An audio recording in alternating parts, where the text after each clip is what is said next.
ఇటీవల జరిగిన ఎన్నికల్లో దారుణంగా ఓడిపోయిన తరువాత జగన్ పార్టీ ప్రక్షాళన చేపట్టారు.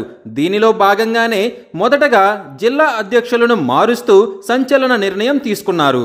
అందుకే ముందుగా కడప, అన్నమయ్య జిల్లాల ఇన్ఛార్జీలను మార్చి తనదైన శైలిలో రాజకీయాలను మొదలుపెట్టారు. కడప జిల్లాకు సొంత మేనమామ కమలాపురం మాజీ ఎమ్మెల్యే రవీంద్రనాథ్ రెడ్డిని జిల్లా పార్టీ అధ్యక్షుడిగా నియమించారు.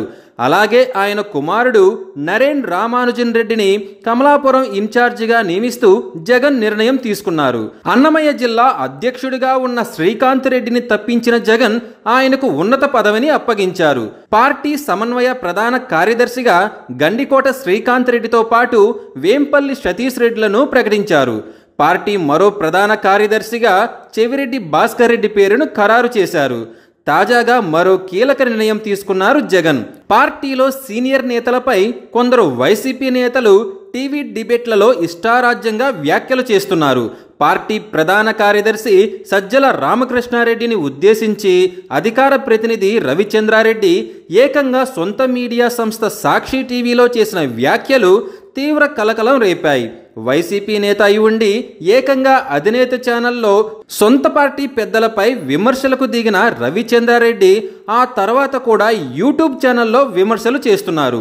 దీంతో పార్టీకి రాజకీయంగా కూడా నష్టం కలుగుతుందని భావిస్తున్న వైసీపీ వారిని కట్టడి చేసేందుకు చర్యలు చేపట్టింది. వీటిని సీరియస్గా తీసుకున్న అధిష్టానం ఇకపై టీవీ డిబేట్లకు పిలవాల్సిన వారి లిస్టును విడుదల చేసింది.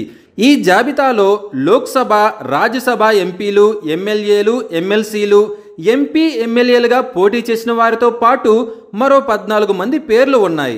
వీరిలో పొత్త శివశంకర్ రెడ్డి, యనమల నాగార్జున యాదవ్, సుందర రామశర్మ, కారుమూరి వెంకట్రెడ్డి, కొండా రాజీవ్, నారుమల్లి పద్మజ, కాకుమాను రాజశేఖర్, నారాయణమూర్తి, ఔతు శ్రీధర్ రెడ్డి, కొమ్మూరి కనకారావు, వంగవీటి నరేంద్ర, పోతిన మహేష్, గోడపరెడ్డి వీరశేఖర్ రెడ్డి, చెల్లా మధుసూదన్ రెడ్డి ఉన్నారు.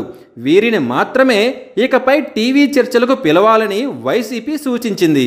అయితే ఈ జాబితాలో సజ్జల రామకృష్ణారెడ్డి లేకపోవడంపై పార్టీ నాయకులు ఆశ్చర్యం వ్యక్తం చేస్తున్నారు.